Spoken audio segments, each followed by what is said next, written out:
Live na po tayo. Live, live, live.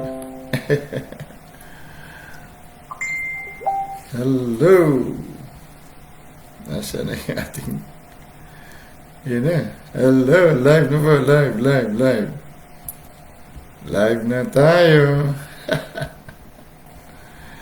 Nagloko yung aking yung aking laptop. Ito na, okay na to. Okay. Andyan ba kayo, guys? Saglit na lang tayo. Di bali, may isang oras lang tayo. Alright. Pakipasa na ng mga links. Hello.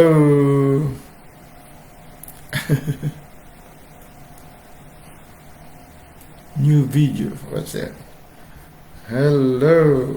Teka, announce ko muna siya dito na tayo ay live na.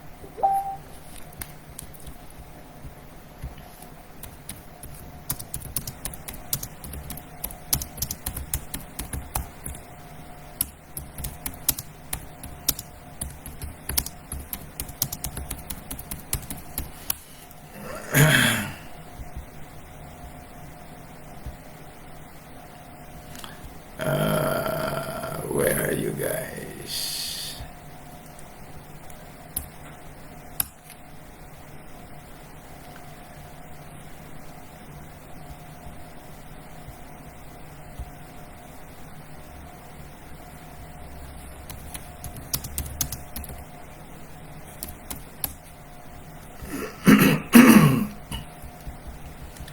Paano kaya ito?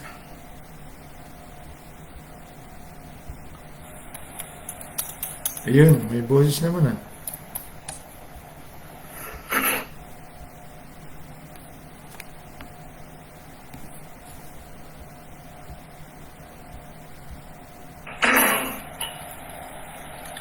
Paano kaya ito?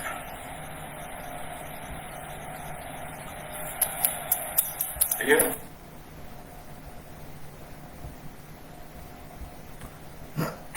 Sorry.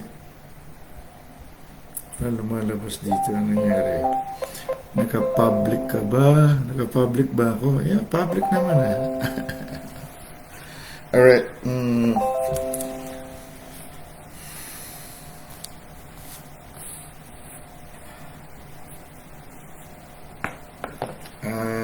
Ang ating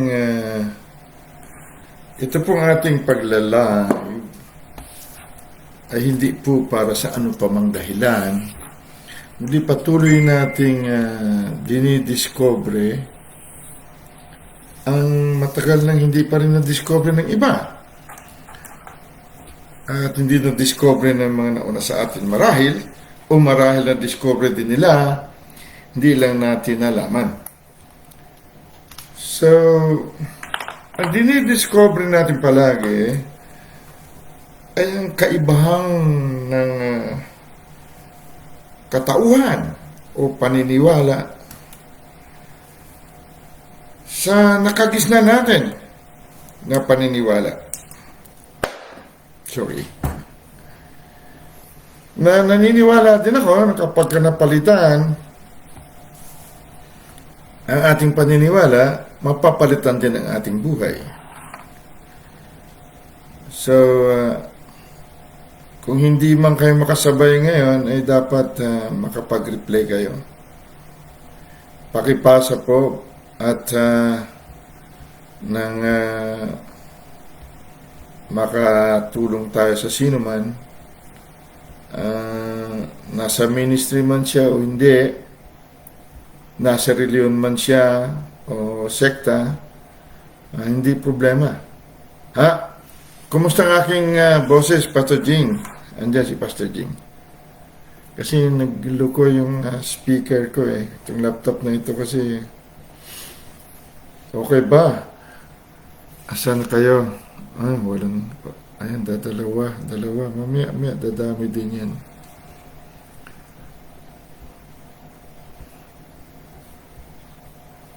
Hello?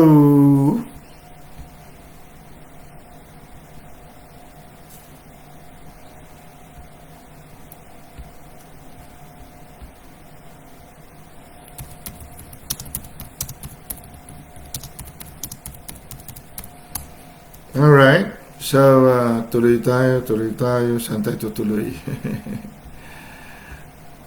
Malinaw po. Okay. Alright. So,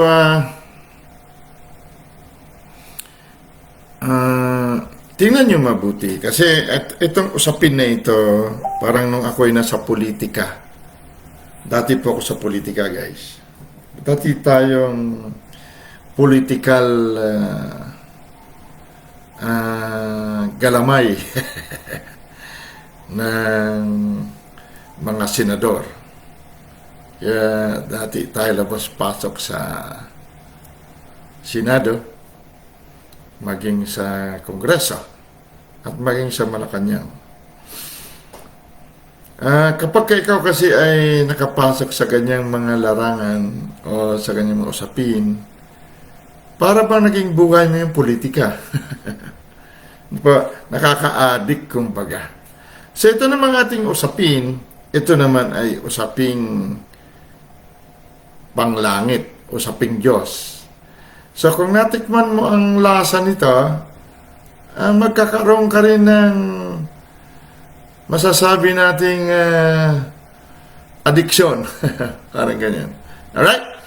So tingnan natin, ang ating pag-uusapan sa gabing ito ay palit kaisipan. Ginawang practical ni Jesus.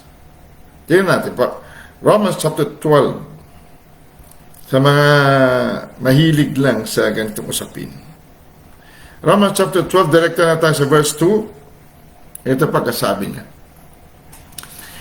Chapter 12, verse 2 ng Romans. And be not conformed to this world, but be ye transformed by the renewing of your mind, that ye may prove what is that good and acceptable and perfect will of God. Sa Tagalog, at huwag kayong magsi-ayon sa sanglibutang ito. Okay ang kanyang pagka-translate. Huwag kayong magsi-ayon sa sanglibutang ito, kundi mag-iba kayo sa pamamagitan ng pagbabago na inyong pag-iisip, upang mapatunayan ninyo kung alin ang mabuti at kaaya-aya at lubos na kalooban ng Diyos. Father Almighty, great I am, salamat at ipaunawa mo sa amin sa praktikal na pamamaraan ang iyong ituturo sa gabing ito ng kahit na bata maunawaan. Ama, salamat po sa dunong. Salamat sa Espiritu ng Karunungan, Daddy Holy Spirit, na maghahari sa bawat isang makarinig at mapadaan sa video na ito. We give you honor and glory, dahil ikaw ay kami at kayo ay nasa amin. Kami ang iyong kapuspusan dalaming buhay, si Kristo Jesus. And sa pangalan katauhan ni Jesus na aming Panginoon, I give you all the glory and the dominion. Amen. Hallelujah. My angels, again, I dispatch you in Jesus' mighty name. Go forth, guys. Go forth. I dispatch you in Jesus' mighty name. Amen. Itong verse 2, kung mapansin ninyo, huwag kayong magsiayon sa sanglibutang ito. Kung inyong narinig, andyan pala si Ate CJ namin. Hello, Ate. Kung inyong narinig sa Matthew 4, sa 2 Korinto 4:4 na mayroong Diyos ng sanglibutan. So kapag sumang-ayon tayo sa sanglibutan ito, ang ibig sabihin sa paniniwala ng normal na tao, itong sanglibutan na ito. Pag sumang-ayon tayo sa kanilang paniniwala, ang Diyos natin, ang Diyos ng sanglibutan. At ang ginagawa niya, bubulagin tayo para hindi maisilang, hindi lumabas ang liwanag ni Kristo, na ibig sabihin, para hindi magising ang isipang Kristo na nasa atin. Ulitin ko. Ang sabi, huwag kayong sumang-ayon sa sanglibutang ito. Medyo para bang yung ganito. Sa Pilipino, diyan sa Pilipinas, halimbawa, kumakain ka, pumasok ang isang kakilala mo, kahit hindi mo kakilala, kumakain ka, ano kaagad ang ating bungad o sasabihin sa dumating o napadaan o napadikit sa atin habang kumakain tayo. Di ba sasabihin natin, kain tayo. Hindi magandang ugali kung hindi mo siya alukin. Pero totoo lang, ang kinakain mo kulang pa sa'yo. Ano ba, hamburger, whatever. Dito sa Australia, sa Canada, sa Amerika, maging sa Europe, pag kumakain sila, ba hamburger ito, whatever, at kakilala ka niya, padikit ka, nag-hi ka, wala kang maririnig. Wala. Nasabi, kain tayo. Walang ganyan. Hindi masamang ugali dito yan. Sa ating masamang ugali, hindi ka nag-aalok. Kung minsan nga, pag dumating bisita, yung pakain mo sa pamilya mo o sa mga anak mo, ibibigay mo pa sa kanila. Hindi pwede uso dito yan. Ang tawag nila, practical na buhay. Dahil, ipokrito ang labas natin kung itong pagkain na kulang pa sa atin, ialok natin sa kanila. Parang ganyan. So, pag nandito ka sa mga lugar na ito, huwag sumama ang loob mo kapag ang friend mo o napunta ka sa bayo, kumakain sila, hindi ka nila alokin. Normal dito yan. Practical yan. Sa atin naman, iba. So, parang ganyan. Ano? Parang ganyan. Okay. So, basahin natin ulit.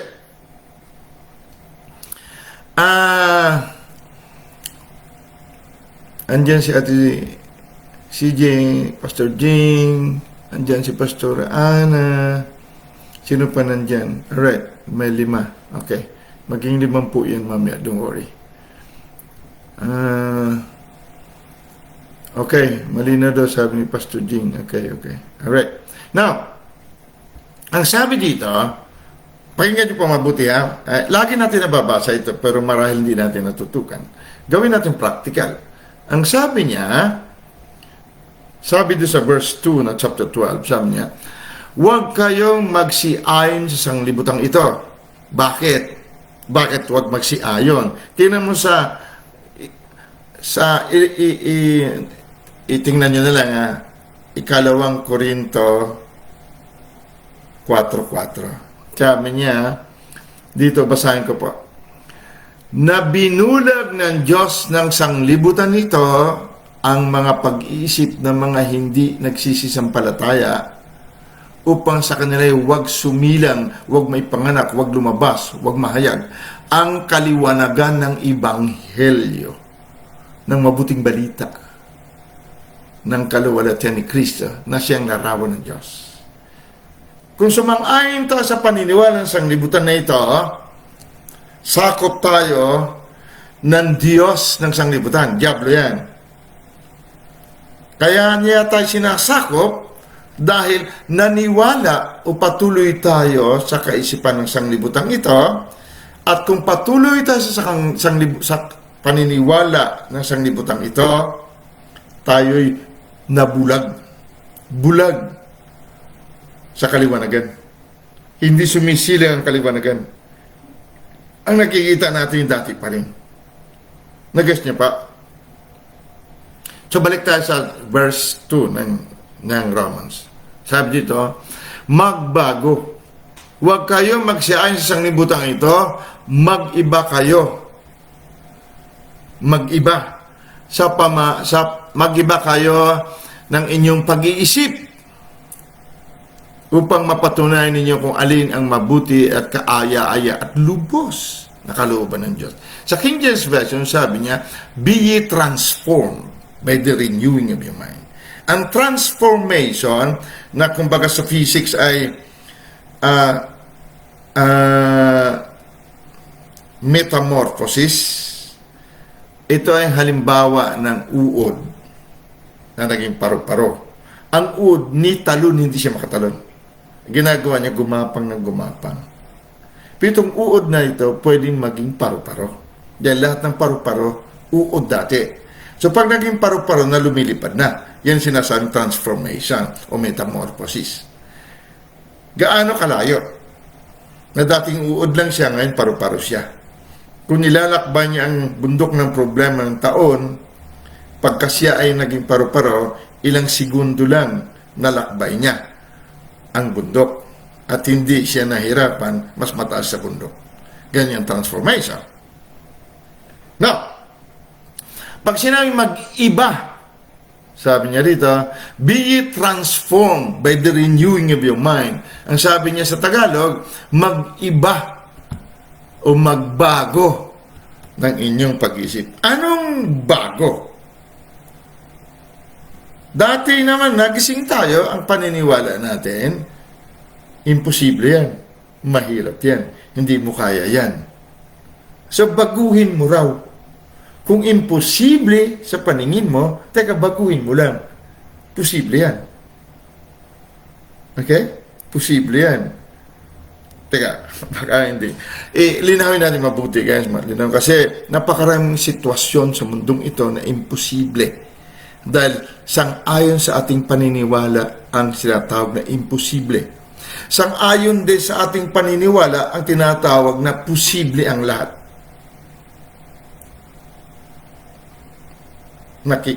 Narinig niyo ba? Hanapin natin yung ang verse na yun. Sa Mark 9:23, ganito pagkasabi. Mark 9:23. Marcos 9:23. Si Jesus din nagsabi ito. Ang sabi niya, sa Tagalog, at sinabi sa kanya ni Jesus, kung kaya mo, ang lahat ng mga bagay ay may pangyayari sa kanya na naniniwala. Actually, sa King James ay naniniwala, hindi pananampalataya. Jesus said unto him, if thou canst believe, all things are possible to him that believe it. Sabi niya, tinatanong mo ako kung kaya ko.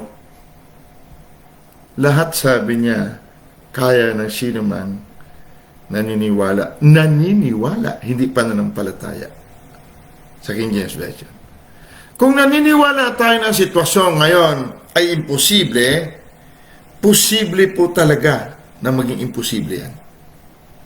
Kung may sakit ang tao at sabi imposibleng gumaling yan, at naniwala siya na imposibleng gumaling yan, posible na imposibleng gumaling yan. Pag naniniwala ang tao na sa sakit niyan, siya ay mamamatay, posible, hindi niya kailangan anumang tulong para mamatay. Pag naniniwala ang tao na mahirap ang buhay, hindi niya kailangan ng sinuman para mangyayari ang pinaniwalaan niya mahirap ang buhay. Posible yan. Pag naniwala naman siya na posible yan, mangyayari yan, hindi naman niya kailangan ng anumang tulong. Mangyayari ang paniwala niya na posible. Alright? So, ang gagamitin lang ay ibang paniniwala kaysa sa paniniwala ng sanglibutan. Okay, kuha tayo para mabilis. Kuha tayo ng mabilis na halimbawa kay Kristo Jesus. Bago tayo magpunta doon, punta muna tayo sa 1 Corinthians chapter 1. 1 Corinthians chapter 1 para malinaw sana kung kasi po ito'y libre lang. Pero kung hindi naman natin pakinggan mabuti, gagamit po tayo ng bilyon-bilyon na pera sa imposible na sakit. Hindi po gagaling. Pero kung makinig tayo ng konti dito, hindi natin kailangan ng pera. Walang sakit sa mundong ito na hindi gagaling. Ulitin ko. Walang sakit sa sanglibutan na ito na walang kagalingan. Wala ring kamatayan sa mundong ito na hindi pwedeng mabuhay. Walang sitwasyon na imposible sa mundong ito na hindi pwedeng baliktarin. Pero ito ang ating tatandaan. 1 Corinthians chapter 2, verse 14. Libre po ito. Kung nasa imposible kang sitwasyon, may imposibleng sitwasyon sa buhay natin, o sa buhay mo, o sa pamilya mo, sa trabaho mo, pakinggan mo lang ito. Huwag ka lang sumang-ayon, huwag tayong sumang-ayon, huwag natin, itigil natin yung paniniwala natin na sakop ng Diyos ng sanglibutang ito. Dahil bulag yan madilim yan. Walang pag-asa yan. Sabi dito, but then not, sa verse 14, 1 Corinthians chapter 2, verse 14, but the natural man receiveth not the things of the Spirit of God. Ang natural na kaisipan ay hindi kailanman makatanggap ng mga bagay ng Espiritu ng Diyos. Ito ang sanglibutan na kaisipan. Itong paniniwala o pagsang-ayon sa kaisipan ng sanglibutan. For they are foolishness unto him, dahil itong mga bagay ng Diyos ay kalukuhan sa kanya. Pag sinabi mo sa naniniwala na mamamatay na siya dahil may cancer siya, at sabihin mo sa kanya, hindi, kaya-kaya ng Diyos yan. Tingin niya siya, sira ulo ka. Kalukuhan niya pinagsasabi mo. Ganun katindi ang paniniwala sa sanglibutan.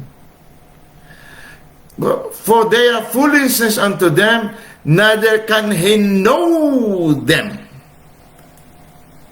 Never niyang malaman ito. Dahil itong mga bagay ng Espiritu ay tinatawag na dinidiscern. Spiritually discern. Sa Tagalog, pagkasabi, itong mga bagay na ito sinisiyasat ayon sa Espiritu. So, itong mga salita na ito, kahit ipaliwanag mo sa natural man, hindi niya lalo maunawaan. Puro ikaw, umalis ka lang sa pagsang-ayon sa sanglibutan, maunawaan mo ito. Verse 15, ngunit ang sa Espiritu ay nagsisiyasat sa lahat ng bagay at siya hindi sinisiyasat ng sino man. Ang sino man dito, ito yung natural man. Ito yung sumasang-ayon sa kaisipan ng sanglibutan. Wala siyang kakayanan sa siya sa atin ka o sisain ka. Datingin niya sa iyo agad sira ulo ka. Pag sinabing cancer mo, stage 4, kayang-kaya ng Diyos yan. Ipag-pray kita, kaya natin ipag-pray yan. Palayasin yan. Sabi niya sira ulo to. Dalubhasa na yung nagsabi sa akin na doktor wala na akong pag-asa Kaya tingin siya luko-luko. Ngayon, wala siyang kakayanan siya sa atin ka. Dahil sinasabi mo ay ibang kapaniwalaan. Ibang paniniwala. Dahil ang ginagamit natin ibang kaisipan. Verse 16. Sapagkat sino ang nakakilala ng pag-iisip ng Panginoon? Panginoon ito, Diyos to. Sino nakakilala? Wala nakakilala. Not natural na tao lamang. Yung sumasang-ayon sa kaisipan ng sanglibutan, hindi niya kaya ito. Hindi niya kilala ito.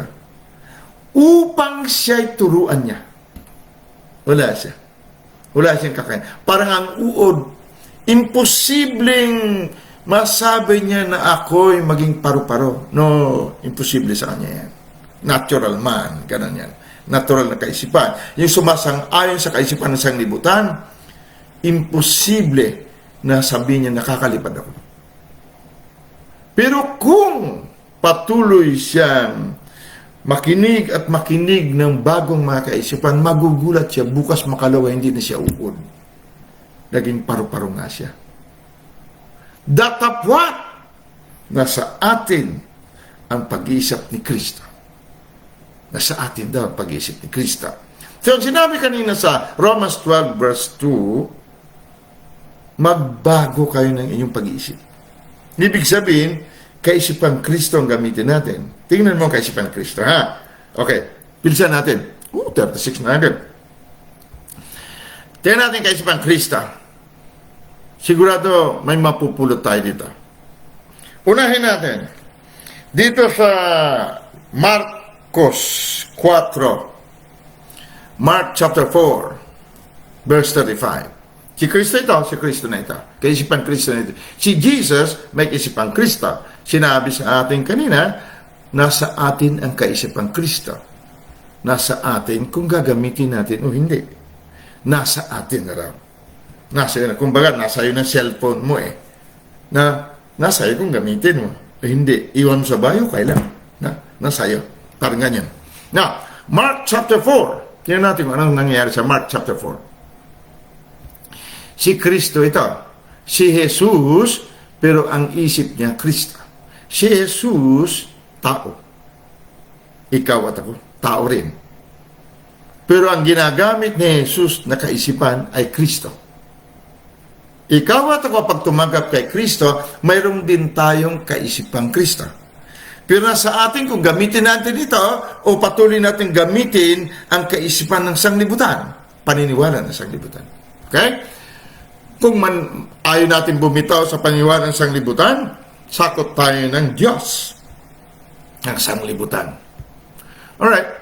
Verse 35. Sa Marcos 4 hanggang verse 35, Mark chapter 4, verse 35 to 40, basahin natin. At ng araw din ay yaon, ng gabi na, ay sinabi niya sa kanila, tumawid tayo sa kabilang ibayo. Maglalayag sila, na tatawid sila sa pamamagitan ng bangka o barko, na noong araw mga barko, mga ano lang, mga gawa lang sa kahoy, pero matibay na kahoy. Tatawid sa kabilang pangpang, na so sabi niya, tumawid tayo sa kabilang ibayo. Verse 36. At pagkaiwan sa karamihan, ay kanilang dinala siya sa daong, ayon sa kanyang kalagayan, at mayroon siyang kasamang ibang mga daong. Alright? Verse 37. At nagbangon ang isang malakas na bagyo, at sinasalpukan ang daong ng mga alon. Ang daong ibig sabihin yung batil, tawag ng batil, o barko, o sasakyang dagat. At sinasalpukan ang daong ng mga alon na anupat ang daong ay halos natitigib. Ibig sabihin natitigib, napupuno na ng tubig. So pag napuno ng tubig yung bangka na yan, ay lulubog yan. Verse 38. At siya'y natutulog sa hulihan ng ibabaw ng kutson. Sa ibabaw ng kutson, may kutson na para sila noon. At siya'y ginising nila. At sinabi sa kanya, Guro, wala bang anuman sa iyo na mapahamak tayo? Yan ang kaisipan ng sanglibutan. May bagyo ba sa buhay mo ngayon, kapatid? May bagyo ba sa trabaho? May bagyo ba sa pamamahay? Ano ang kaisipan ginagamit natin? Lulubog ba tayo? Yan ang ating kaisipan. Yan ang sanglibutan. Huwag na tayo sumang-ayon sa pag-iisip ng sanglibutan. Huwag na tayo sumang-ayon sa kanilang paniniwala. Dahil may kaisipan na tayong Kristo. Pero kahit may kaisipan tayong Kristo, kung yun pa rin paniniwala natin, pag may bagyo sa buhay, alam mo agad, lulubog ka. Yan, normal, matik. Instinct na ng kaisipan ng sanglibutan yan. Ang Diyos niyan, Diablo. Papatayin ka niyan. Ha? Wawasakin ka niyan. Ito ang bukang bibig ng sanglibutan. Mga disipulo niya ito, ha?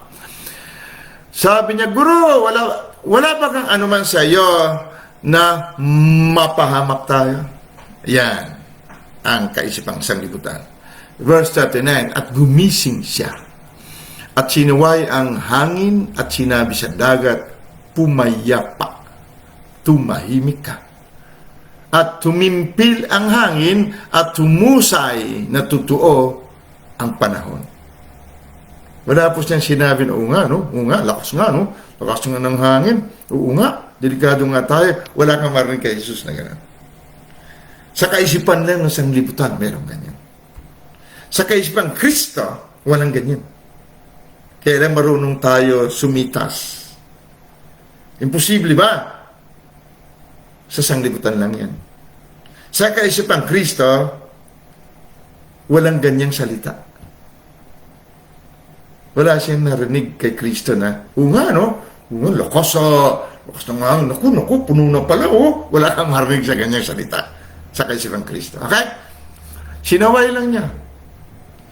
Verse 40, at sinabi niya sa kanila, bakit kayo nangatakot? Wala pa baga kayong pananampalataya? Ibig sabihin ni Jesus, matagal tayo nagsasama. Hindi nyo pa rin ba napuna kung anong klaseng pag-iisip ang aking ginagamit? Hindi ito isinulat dito, kapatid, para tayo humanga kay Jesus. Hindi ito sinulat para makita natin iba tayo kay Jesus. Jesus kasi yan eh. No, isinulat ito dahil malinaw ang pagkasabi sa verse 40, wala pa ba kayong ganitong kaisipan? Patuloy ba kayo sa kaisipan at paniniwala ayon sa sanglibutan? Patuloy ba kayo pasako sa Diyos ng sanglibutan? Malinaw ang pagkasabi ni Jesus. Sa pagkasabi ni Jesus, kung iyong pakinggan at marunong ka magbasa, sabi sa English, read between the lines. Sinasabi ni Jesus, kaya nyo rin yan ah. Ginising nyo pa ako. Kaya lang, sumasang-ayon pa rin kayo sa kaisipan, paniniwala ng sanglibutan. Hindi nyo na sana ako ginising. Yan ang pagkasabi sa verse 40. Marami kang mabasa na hindi nakasulat yan. Dahil sabi niya, wala pa baga kayong pananampalataya? Pero ano nangyari? Sinabi na ni Jesus yun. Nakarinig na tayong mabuting balita. Araw-araw may live tayo na rig. May chat tayo na rig sa chat group. Pero ano? Pagkatapos natin mabasa, tingnan mo, verse 41. At sila ay nangatakot na luba, lalong natakot. At sila ay nagsabihan, sila nag-usap-usap ang mga naniniwala sa sanglibutan. Sabi kanina sa verse 2 ng Romans chapter 12, huwag na kayo sumang-ayon sa sanglibutan. Huwag na kayo sumang-ayon sa paniniwala nila. Pero pagkakita nila ng himala, si Jesus yan. Oh! Nag-usap-usap sila. At sila ay nangatakot na luba, lalo natakot. Kanina natakot kay Jesus. At sila ay nangagsasabihan, sino nga ito? Na pati ang hangin at ang dagat ay tumalimas sa kanya. Yan. Kasi nung panahon na yon, wala pa silang kaisipan ni Kristo. Sunod lang sila na sunod kay Kristo. Puro ikaw at ako at sila rin pagkatapos nila matanggap si Kristo, pagkatapos mamatay at nabuhay na maguli si Jesus, nabuhay tayo kasama ni Jesus. Kasama ng Espiritu ng Diyos. Sabi sa Bible, sabi niya, who is joined unto the Lord is one Elohim, one Spirit with Him. We have the mind of Christ. May buhay tayo ni Kristo. Ganon din nangyari sa mga disipulo na ito nung sila'y naging apostoles na. At sa kanila na-realize, nga no, ako na nga pala ang buto at laman. Ang buhay ko na nga pala si Kristo, kaya sinulat ni Juan. Kasama si Juan dyan. Sabi niya, kung ano siya, ganun tayo sa mundong ito. Dahil natanggap na niya ang kaisipan ni Kristo nung namatay at nabuhay na maguli si Kristo at tinanggap nilang Panginoon, may-ari si Kristo. Lahat tayo na nakikinig, natanggap natin si Kristo. At lahat tayo may buhay at may kaisipan Kristo. Ngunit ang tanong, nagagamit ba natin? Ano ang kaisipan natin ginagamit? Natural mind o kaisipan Kristo? Pag natural mind, hindi natin mapaniwalaan si Jesus na may buhay Kristo. Kaya ang usapan natin, grabe si Jesus, no? Grabe talaga si Lord, ang buti talaga ni Lord, no? Ginawa niya talaga ito sa akin. Ganun lagi tayo. Hindi natin nare-realize si Jesus, ang ginamit niyang kaisipan ay Kristo. At ang kaisipang Kristo niya nasa atin din. Sa mundong ito, mamili ka lang, natural na kaisipan o kaisipang Kristo. Kaisipang uod o kaisipang paru-paro. Isa pa. Alright. Dito tayo naman sa Matthew 14. Mateo 14.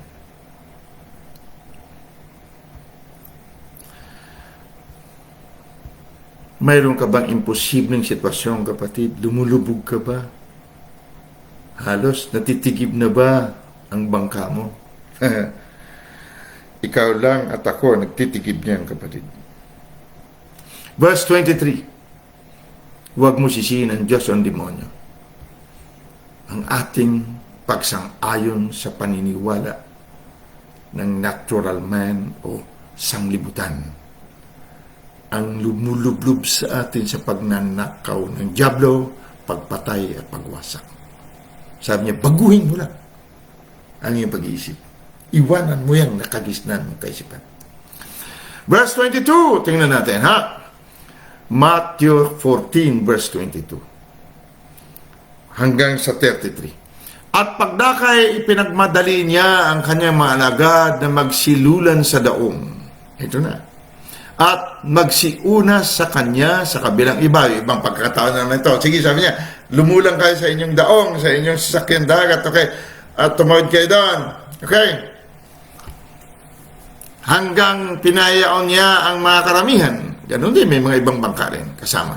Dahil nagpakain siya eh. Sunuran na sunuran itong mga, biro mo, nagpakain ng libo-libong tao. Verse 23. At pagkatapos na mapayaon niya ang mga karamihan, ay umahon siyang bukod sa bundok upang manalangin, at nang gumabi na, ay siya'y nag-iisa doon. Itong panalangin, kapatid, gusto ko lang malaman natin na hindi ito yung panalangin na nakagisnan natin sang-ayon sa sanglibutan. Ang panalangin na ito, pag-uusap ng ama at ng anak. Pagsasang-ayon ng anak sa ama. Meeting ito. Nag-uusap sila.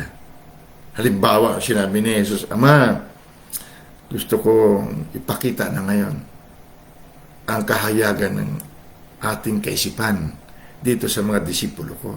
At maisusulat ito. At maging ihemplo sa lahat na magkakaroon ng isip Kristo. Ganyan. So, nag-agree. Ang panalangin ay power of agreement. Kung ano ang kaisipan ng Diyos, yan din ang ating kaisipan. Ganun lang. Simple. Practical. Sinabi ng Diyos, pinagaling na kita. Salamat ka, ma. Okay, agree ako dyan. Okay, kaisa mo ako dyan. No problem. Wala nang problem sa sakit. Yan ang matutupad, ama. Yan ang aking kaisipan mula ngayon. Parang ganyan. Pag sinabing, pinagpala na kita anak sa larangan na yun. Kasi lahat ng uri ng pagpapala o may problema ka sa isang anggulo at kailangan mo ng pagpapala, makiayon ka lang sa salita ng Ama. Huwag kang makiayon sa paniniwala ng sanglibutan. Sabi ng Ama, pinagpala na kita anak. Okay po, Ama. Okay. Solve. Carry on. Ganun. Parang ganyan na. Alright. Yan. Mga simple na panalangin. Verse 24. Matthew 14, verse 24. Datapot ang daong ay nasa gitna na ng dagat na hinahampas ng mga alon sapagkat pasalungat sa hangin. Pag pasalungat sa hangin ang biyahe ng batil o kaya ng barko, maalon yan. Sumasampa. Gumaganon. Okay. Verse 25. At sa ika-4 na pagpupuyat ng gabi, madaling araw ito, ay naparoon siya sa kanila. Madaling araw, maalon, madaling araw. Puyat tong mga disipulo niya. Na lumalakad, ulitin ko po, verse 25. At sa ika-4 na pagpupuyat ng gabi, ay naparoon siya sa kanila na lumalakad sa ibabaw ng dagat. Lumalakad si Jesus na may kaisipang Kristo sa ibabaw ng dagat. Sa YouTube, marami na ngayon mga magician, makita mo lumalakad sila sa ibabaw ng dagat. Verse 26. At nang makita siya ng mga alagad na lumalakad sa ibabaw ng dagat, ay nangagulumihanan sila na nangagsasabi, multo! At siya'y nagsigaw Sila yung nagsisigaw dahil sa takot. Ayon sa paniniwala ng mga Hudyo, paniwala ng sanglibutan, pagka inaalon ang barko mo, hanggang ngayon, ganyan paniwala nila. Kapag inaalon ang barko mo at nakakita kayo ng multo, ayon sa ating mga pamahiin din, malinaw daw, nalulubog talaga kayo. Mga matay kayo. Ang mga nakasakay, 4 na magkakapatid, si Pedro at kapatid niya, si Juan at kapatid niya, puro mangingisda ito. Ibig sabihin, magagaling lumangoy ito. Magagaling, hindi mo basta ito mapalubog sa dagat. Pero nangatakot. Nangatakot sila. Okay? Now, nakakita nila multo. At natakot sila. Verse 27. Datapot pagdakay nagsalita sa kanila si Jesus na nagsasabi, laksan ninyo ang inyong loob. Yun ang sinabi niya. Laksan ninyo inyong loob. Kapag tayo sumang-ayon sa kaisipan ng sanglibutan, nawawala ang lakas ng ating loob. Take note, loob. Loob. Lahat ng takot nagsisimula sa loob. Lahat ding ng kalakasan nagsisimula sa loob. Kung ating sasabihin sa ating pangungusap ngayon, palakasin ninyo ang inyong tao na nasa loob. Ang inyong inner man, palakasin ninyo. Parang ganyan, no? Laksan ninyo ang inyong loob. Ako nga. Huwag kayong mga takot. Ibig sabihin, pag sumang-ayon tayo sa paniniwala ng sanglibutan, matik, matatakot tayo sa sitwasyon ng kalubog-lubog na buhay. Lubog na ba ang iyong negosyo? Lubog na ba ang iyong trabaho? Lubog na ba ang ministry mo? Mabagyo ba ang pamilya mo? Lakasan mo yung loob. Si Jesus na may buhay, Kristo, lumalakad sa ibabaw ng dagat na naglulublob sa lahat ng mga sumasang-ayon sa paniniwala ng sanglibutan. Ulitin ka. Si Jesus na may buhay, Kristo, lumalakad sa ibabaw ng dagat. Ang dagat na ito ay siya naglulublob sa kamatayan sa lahat na sumasang-ayon sa sanglibutan, sa paniniwala ng tao lamang na ang Diyos ay ang Diyos ng sanglibutan. Okay? Verse 28, at sumagot sa kanya si Pedro na nagsabi, Panginoon, kung ikaw nga ay papariyanin mo ako sa iyo sa ibabaw ng tubig. Lumakas ang loob ni Pedro. Tanging si Pedro. Pansamantala, lumakas ang loob. Sabi niya, kung ikaw nga yan, kasi boses lang narinig niya. Hindi niya talaga madilim babagyo. Alam mo, sa gitna ng gabi, madaling araw, pag malakas ang unos, yung tubig ay tumatalsik, wala kang makita. Anino lang makita mo, may lumalakad. Kaya akala lang multo. Pero nagsalita si Jesus, kilala ng boses. Kaya sabi ni Pedro, ikaw nga ba yan? Kung ikaw nga, Panginoon, papuntahin mo ako dyan. Ibig sabihin, kaya hindi niya nakita si Jesus talaga, pero narinig niyang boses, sabi niya, kung ikaw nga, papuntahin mo ako dyan. Lumakas ang loob ni Pedro. Okay? At sinabi niya, halika. Walang ibang sinabi si Jesus, halika. Ibig sabihin, normal. Normal sa may kaisipang Kristo. Halika! Para yung may sport car si Ate CJ. Nadaanan niya tayo. Nadaanan niya ako. Kilala niya ako. Ate, ikaw ba yan? Opo, halika. Ano ganun? Normal yun. Hindi imposible, hindi as in normal ang pagsalita ni Jesus. Tingnan mo mabuti. Okay? Halika! At lumusad si Pedro sa daong at lumakad sa ibabaw ng tubig upang pumaraong kay Jesus. Anong puhunan ni Pedro? Lakasan mo ang loob mo. Yun lang. Wala pang kaisipang Kristo si Pedro. Wala pa. Natural na kaisipan ginamit niya. Doon sabi niya, palakasin mo ang loob mo. Minsan, kapatid, maaring hindi pa natin alam gamitin ang kaisipang Kristo, pero lumakas ang loob natin.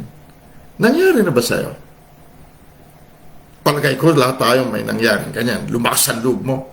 Imbis na matalo, nanalo ka. Imbis na lumubog ka, lumutang ka. Di ba? Kaya sabi niya, walang imposible sa sino mang naniniwala. Lumakas kasi ang loob mo. Kaya naniwala ka. Okay? Verse 30. Datapat pagkakita niyang malakas ang hangin, bumalik sa natural man. Bumalik sa paniniwala ng sanglibutan. Nakita uli ang lakas ng hangin. Nandun din siya kanina nung inutusan ni Jesus ang hangin na humupa. Ito naman nakita niya uli. At ay natakot siya. Verse 13 na tayo. Datapat pagkakita niya malakas ang hangin ay natakot siya. At nang siya'y malulubog na, ay sumigaw na nagsasabi, Panginoon, iligtas mo ako. Okay. So, Panginoon naman nandyan eh. Sa harapan ng Panginoon. Sa harapan ng kaisipang Kristo natin mismo. Lumulubog tayo. Sa harapan ni Jesus, lulubog ka? Imposible. Nasa harapan ka ni Jesus Christ. Pero totoo, maraming Kristiyano may buhay Kristo, pero lumulubog sa problema. Sa harapan ni Jesus Christ, lumulubog tayo. Sigaw tayo, Panginoon, iligtas mo ako. Sigaw ng walang isip ni Kristo ang sigaw na yun. Nung panahon na yon, sina Pedro hindi paligtas, kumbaga. Dahil hindi pa namatay, nabuhay muli si Kristo. Wala pang ibinigay sa kanila na buhay Kristo. Ang gamit lamang nila, natural man, natural mind. Kaya sigaw niya, Panginoon, iligtas mo. Type and shadow, simbolo ng mga Kristiyano. Nasa harapan natin, nasa puso natin, ang kaisipang Kristo. Pero umaasa tayo sa Kristo sa labas. Na iligtas tayo. Na lumulubog tayo. Dahil patuloy na sumasang-ayon tayo sa paniniwala ng sanglibutan. Nasabi kanina sa Romans 12, verse 2, huwag tayo sumang-ayon sa kanilang kaisipan. Magbago tayo na ating pag-isip. May kaisipan tayong Kristo. Basahin natin ulit. Alright. Panginoon, ligtas mo ako. Sabi niya rito. Verse 31, at pagdakay, iniunat ni Jesus ang kanyang kamay at hinawakan siya sa kanya'y sinabi. Ano sinabi? Oh, ikaw, nakakaunti ang pananampalataya. Bakit ka nangalinglangan? You have to. Sa King James Version, pasahin natin. Sabi niya, and immediately Jesus stretched forth his hand and caught him and said unto him, lulubog na siya, hinamakan mo. Etong Pedro na ito, mangingisda ito. Ang trabaho nito, dagat. Hindi mo mapalubog ito, marunong lumangoy ito eh. So dahil sa takot, lumulubog siya. Nakalimutan niya, fisherman siya. Magaling siya lumangoy. Kita mo yan. Natural man, pati instinct mo, skill mo nawawala pag pinagharian ka ng espiritu ng takot na Diyos ng sanglibutan. Oh, thou of little faith, wherefore did thou doubt? Tagalog, bakit ka nagduda? Yan sinasabing may puso na mapagduda. Lumulubog ka ba, kapatid? Nasa gitna ka ba ng alon, kumunoy ng problema, na lumulubog ka? Tingin mo. Tingin mo lang yan. Kung gamitin natin ang kaisipang Kristo, magugulat ka. Nawawala ang kumunoy. Pero, kapag nagduda ulit tayo, bumabalik tayo sa paniniwala ng sanglibutan.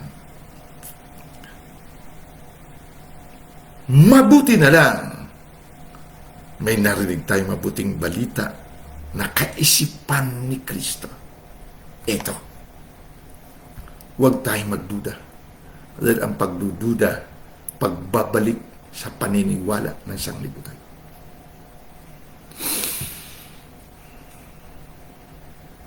Verse 32, at pagkalulan nila sa daong ay humimpil ang hangin.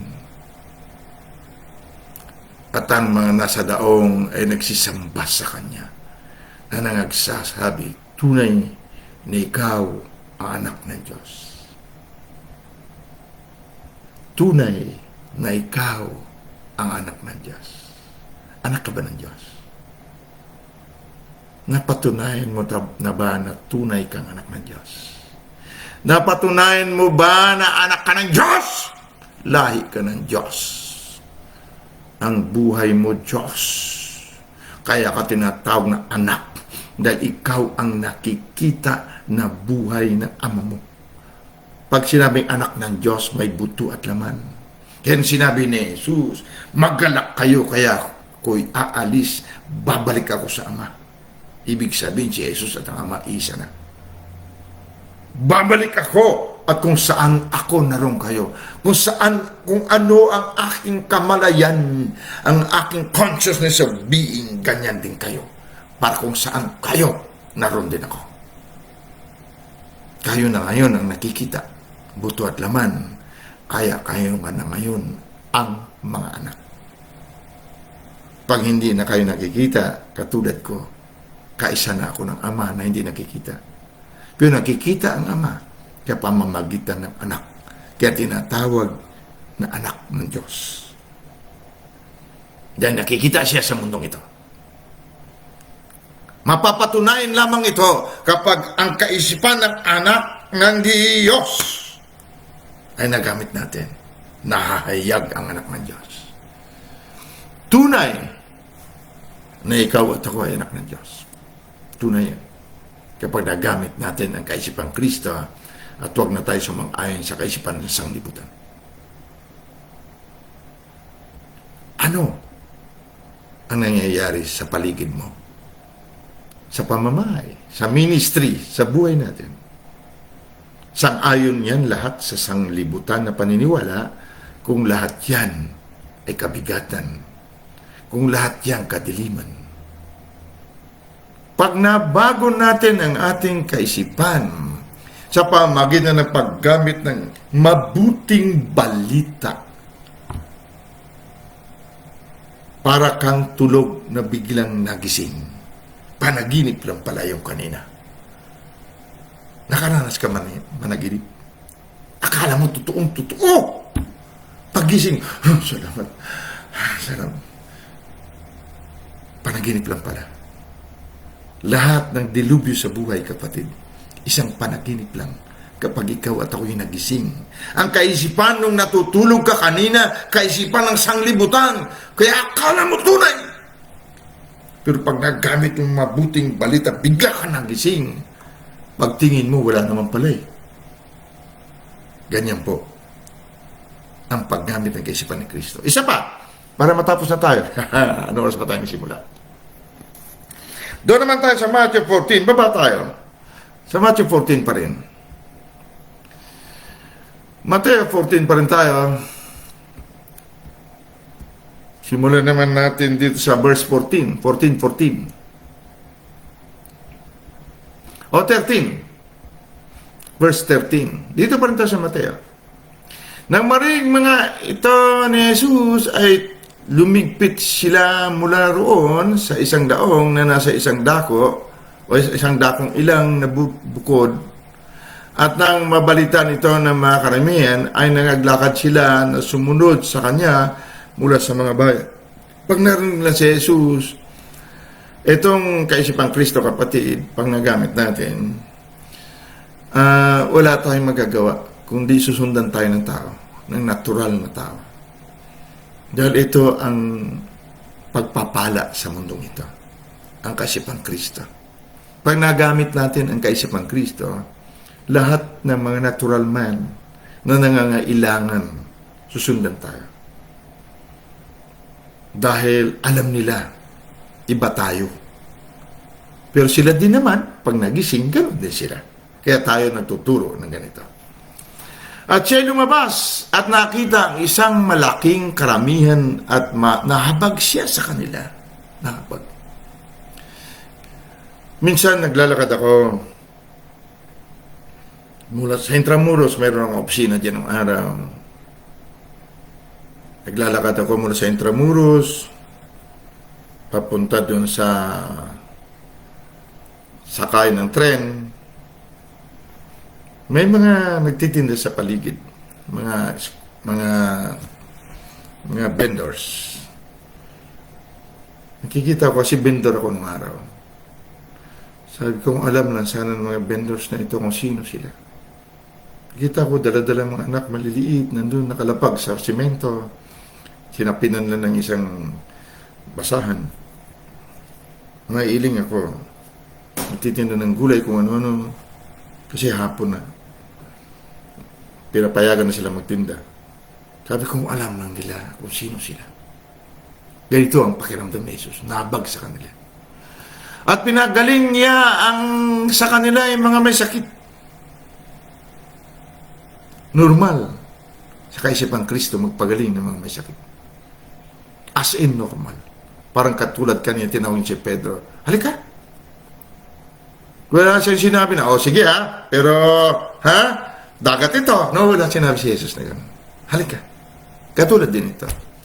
At pinagaling niya ang sa kanila ay may mga sakit. Normal.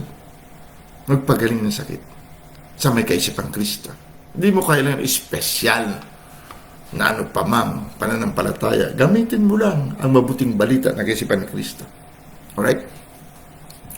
Verse 15. At nang nagtatakip silim na, ay nagsilapit sa kanya ang kanyang mga alagad na nangagsasabi, ilang ang dakong ito at lampas na sa panahon, ibig sabihin gabi na wala ka na mabilhan. Paalisin mo na ang mga karamihan upang sila ay magsiparoon sa mga nayon. Pauwin mo na. Nagsigaling na rin naman sila, okay na yan. Pauwin mo na. Sinabihan pa siya ng mga disipulo.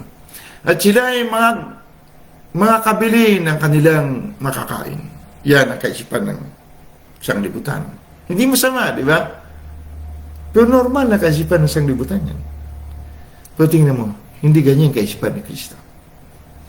Verse 16, datapat sinabi sa kanila ni Jesus.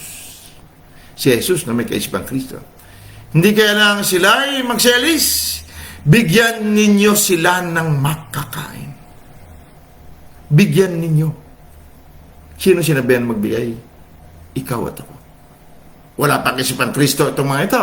Pero sinabihan niya, bigyan niyo sila ng makakain. Sinabi na kaagad ng disipulo, wala nang mabilhan dito. Gabi ni.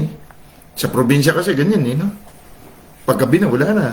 Sarado ng mga bakery, ganyan. Mga tindahan. Verse 17, at sinabi nila sa kanya, wala tayo rito kundi 5 tinapay at 2 isda. Ibig sabihin, verse 17, paano kasya ito? Paano kumasya ito? Libo-libo itong mga taon to. Yan ang kaisipan ng sanglibutan. Kaisipang uod. Yan ganyan ka. Hindi kaisipang paru-paro. Kaya natin pinag-uusapan ito, kapatid, kasi lahat tayo dapat matuto. Magpalit ng kaisipan. Lahat. Maaaring hindi ganyan ang sitwasyon mo. Maaaring kapos ka nga. Hindi ka magpakain ng libo-libong tao, pero pamamahay mo kapos. Nakikita mo. Dalawang tinapay, 5 isda. Yun na ang kaya mo. Samantala, magpapakain ka sana bukas ng mga bisita. O ano man sitwasyon, basta kakapusan. Tingin mo kakapusan. Pero pag ginamit natin kaisipan ni Kristo, walang salita ng kakapusan sa kaisipan Kristo. Wala. Wala kang mabasa, wala kang mahalungkat sa kaisipan Kristo na may kakapusan. Kaya sabi niya, magbago kayo ng kaisipan. May kaisipan tayo ni Kristo. Yan ang gamitin niyo. Gamitin natin, okay? At sinabi sa kanya, wala tayo rito kundi 5 tinapay at 2 isda. Verse 18, at sinabi niya, dalhin ninyo rito sa akin. Akin na. Normal. Sa kaisipan Kristo. May kaisipan tayong Kristo. Verse 19, at pinagutos niya sa mga karamihan na sila ay magsiupo sa damuhan. At kinuha niya ang 5 tinapay at 2 isda at pagtingala sa langit ay kanyang pinagpala. Take note, pinagpala ang 2 isda at 5 tinapay. Alam mo yung pinagpala. Hindi ba't ikaw at ako, Genesis 1:27, babae at lalaki, tayo pinagpala?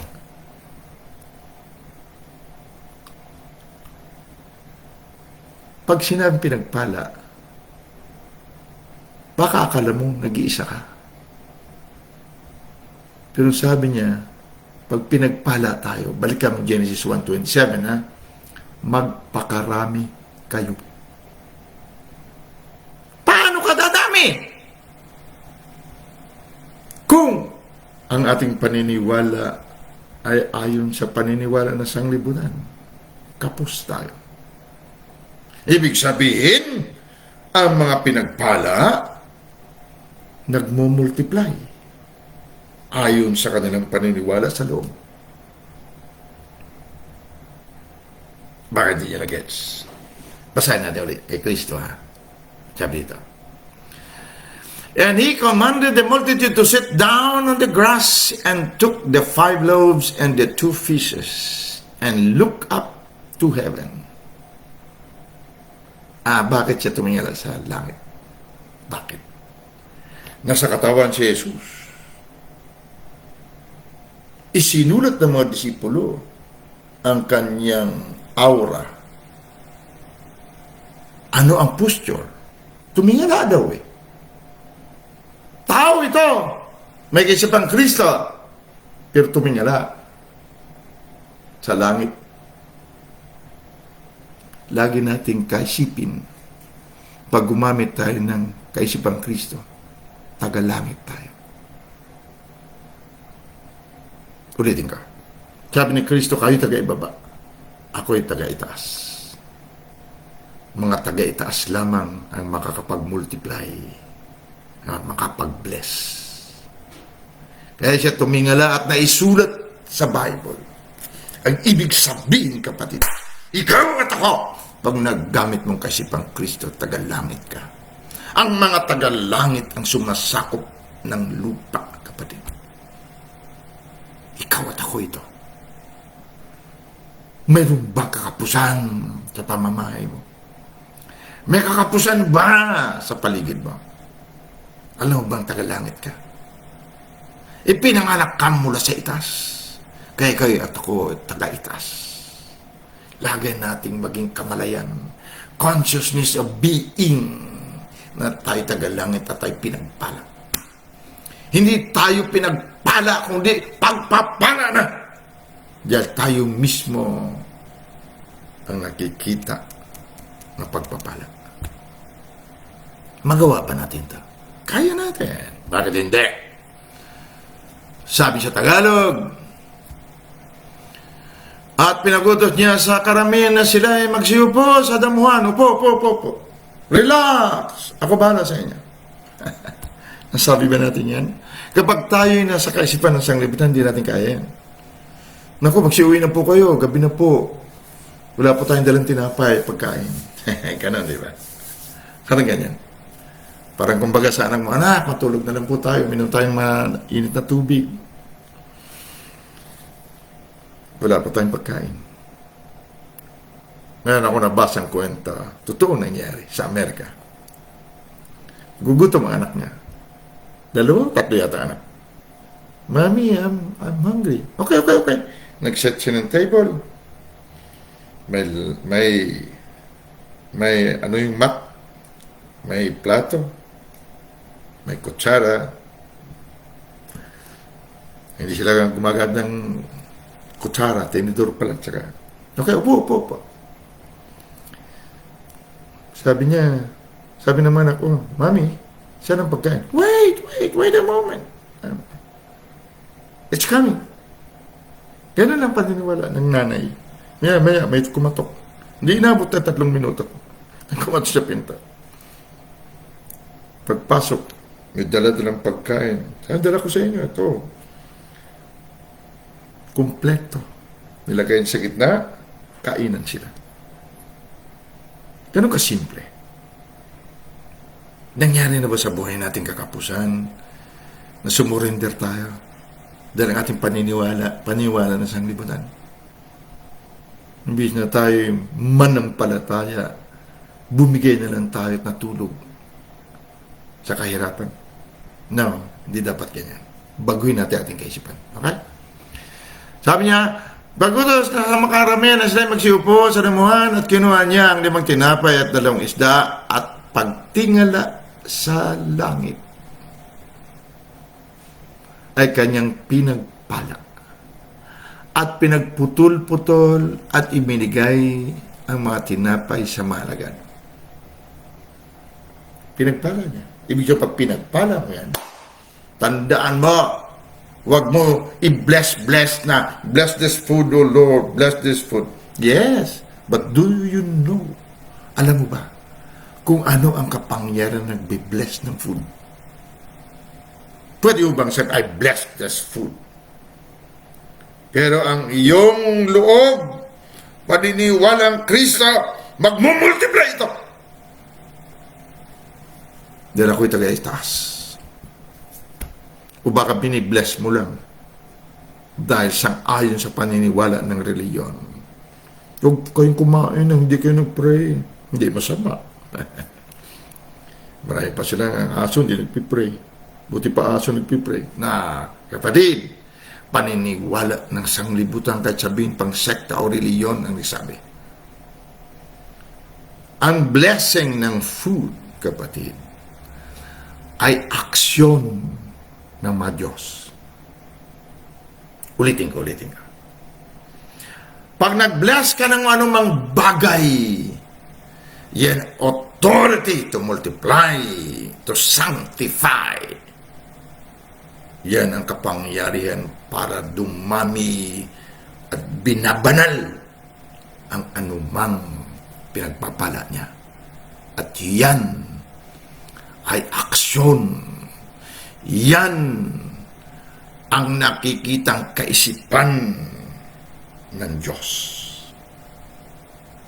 Huwag mo i-bless ang anumang bagay na ang paniniwala mo ay paniniwala ng sanglibutan. Never na bless yan. Kaya itong kamay, pag pinatong mo sa may sakit at ang ginagamit mo kay si Pang Kristo, kapatid, malayo pang kamay mo nangangatog si sakit na lumayas. Dahil yan ang aksyon ng kaisipan ng Diyos. Baka hindi mo pa alam. Sa ngayon, alamin mo at gamitin mo. Huwag ka sumang-ayon sa kaisipan ng sanglibutan. At ibinigay ang tinapay sa mga alagad at binigay naman ang mga alagad ng mga alagad sa mga karamihan. Tingnan mo nung na-bless niya. Wala kang mabasa sa mga alagad na nagreklamo. Pinatupad niyang authority ng multiplication dahil taga-itaas siya. Bigay! Wala man ng masulat dyan, nasulat. Ano to? Pinutul-putul, bigay daw. Wala. Kapatid, pag umiral ang authority ng tagaitaas, lahat ng may natural man nagpapaalipin sa iyong authority.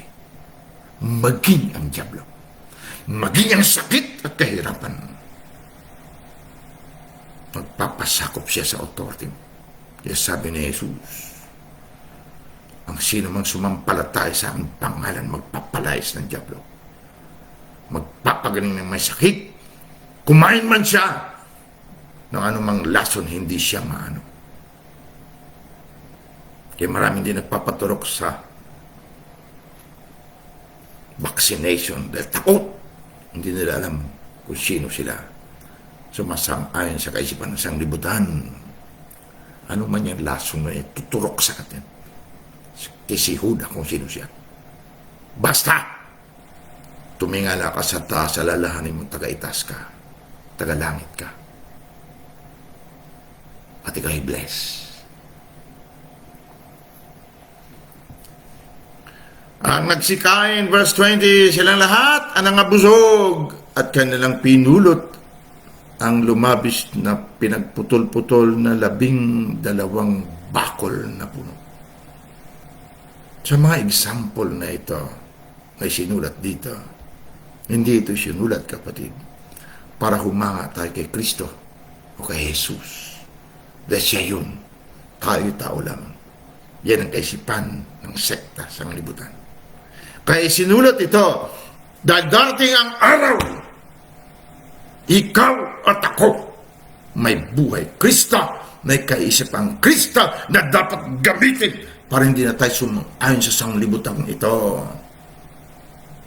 Hindi na mapagharian ng Diyos ng sanglibutan at para tayo mag-evangelize at ibahagi ito sa lahat ng hindi pa nakakaalam.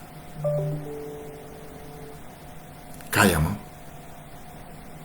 Nasa iyo na ang kaisipang Kristo. Wala na makakaagaw niyan maliban sa patuloy na pagsasang-ayon sa kaisipan ng sanglibutan ito.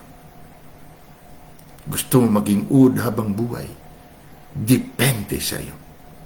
Hindi depende sa diablo, hindi depende sa Diyos. Nasa iyo na kasi ang bola. Nasa atin na ang kaisipan Kristo. Isinulat itong mga naganap na ito, sabi ni Kristo, higit pa dito, magagawa mo. Dahil ibang panahon ko sa panahon mo ngayon. Noon, ganyan lang. Ngayon, iba na. Higit ang kasalanan ngayon kaysa noon. Higit ang kawalangian ngayon.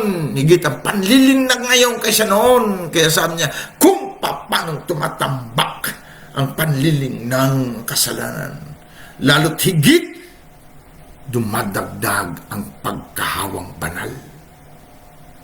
Grace. Heap upon grace. Kaya mo, kapatid, kaya ko. Kaisipan lang ang baguhin. Paniniwala lang pababaguhin natin. Walang iba. Amen. Father Almighty, great I am. Hallelujah. Salamat. At mayroon kami na pwedeng gamitin anytime ang iyong kaisipan. At unti-unti kundi namin mabigla yung mga sa kasalukuyan lamang sitwasyon, ang aming isang tabi, ang aming dating paniniwala, at gamitin namin ang iyong kaisipan na sa amin. At ang lahat ay mapapangyari. Salamat. Salamat, Ama. Aba, Daddy. Salamat, Holy Spirit, Daddy, sa pagpapaalala sa amin kung sino kami. Jesus Christ of Nazareth, our life. Thank you. Thank you. Father, I give you back the glory and the dominion sa pangalan ng aming buhay na iyong kapuspusan, si Kristo Jesus. Amen.